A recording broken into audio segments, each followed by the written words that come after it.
अस्सलाम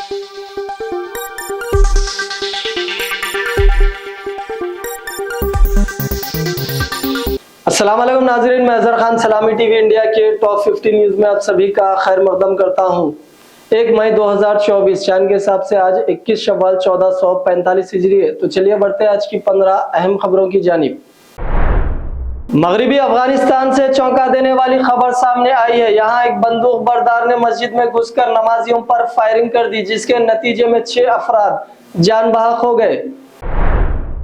इसराइली फौज ने गजा पर हमला करके मजीद 40 फलस्तीनियों को शहीद कर दिया। इसराइली हमलों के दौरान सिर्फ रफा में 25 शहरी, जबकि इसराइली फौज के हमलों में मजमूई तौर पर 40 फिलिस्तीनी शहीद हो चुके हैं। जंगज़दा यूक्रेन में एक सर्कस को दोहरी तबाही का सामना करना पड़ गया। पहले एक एयर शो के दौरान 2 बच्चे 12 फुट बुलंदी एयर को बेड से नीचे गिर गए। उसके चंद दिन बाद ही सर्कस के एक रीछ ने अपने ट्रेनर पर वहशियाना हमला कर दिया। मिस्र से 115 ट्रक्स की इमदादी सामान लेकर गजा रवाना। लॉन्ग लाइफ मिस्र फंड ने पीर की सुबह 5वीं इमदादी काफिले को गजा पट्टी के लिए रवाना करने का ऐलान किया है। फ्रांस के वजीर खारजा स्टीफन सेजोरेन ने पीर के रोज कहा कि गजा में जंगबंदी पर बातचीत आगे बढ़ रही है, जबकि वो सऊदी अरब में अमेरिकी वजीर खारजा एंटोनी ब्लिंकन के साथ शामिल हुए ताकि इसराइल और हमास के दरमियान जंग कम करने के लिए सिफारती दबाव डाला जा सके। अमेठी में अब नामजदगी में अब महज 72 घंटे बाकी। कांग्रेस उम्मीदवार का ऐलान नहीं हो सका। कारकुनान में मायूसी। मुल्क के सबसे बड़ी हॉट और high profile Lok Sabha seat Amethi के लिए नामजदगी का अमल 26 अप्रैल से जारी है। अब नामजदगी का अमल खत्म होने में सिर्फ 72 घंटे रह गए हैं।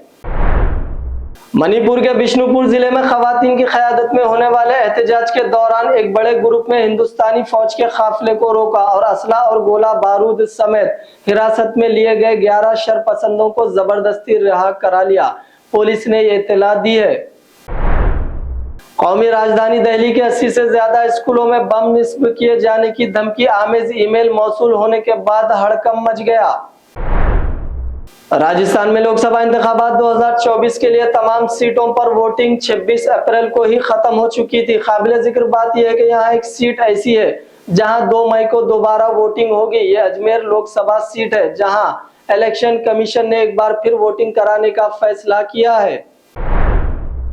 नेशनल कॉन्फ्रेंस के नायब सदर और साबिका वजीर आला उमर अब्दुल्ला ने हुकूमत से सैलाब मुतासिरीन को मुआवजा देने का मुतालिबा किया है। उन्होंने कहा कि मैंने इलेक्शन मुहिम रोक ली है और सैलाब का जायजा लेने के लिए हिंदवारा पहुंचा हूं।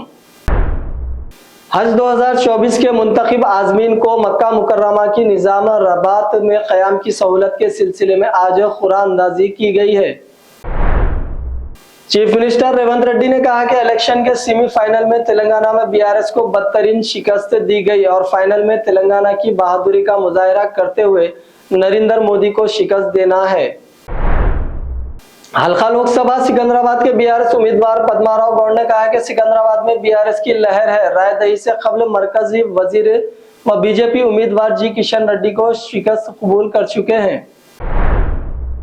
बीआरएस के वर्किंग सदर केटीआर ने सिकंदराबाद और मलका जिगरी हल्कों के मुख्तलिफ मजहबी तंजीमों, समाजी तंजीमों और जहदकारों से मुलाकात की। इस मुलाकात में साबिका रुकन कानून साज कौंसिल मोहम्मद सलीम और बीआरएस के कायद शेख अब्दुल्ला सोहेल व दीगर मौजूद थे। केटीआर ने मुस्लिम शख्सियतों से मुलाकात करके ताज़ा सूरत हाल पर तबादला ख्याल किया। बीआरएस सरबराह साबिका चीफ मिनिस्टर केसीआर ने पेश क़यासी की कि मरकज में हुकूमत तश्कील देने किसी भी जमात को वाज़ी अक्सरियत हासिल नहीं होगी। मखलूत हुकूमत तश्कील देने में बीआरएस कलीदी रोल अदा करेगी। तो नाज़रीन इकराम, ये थी सलामी टीवी इंडिया की टॉप 50 न्यूज़। दीजिए आपके दोस्त अजहर खान को इजाज़त। अल्लाह हाफिज़।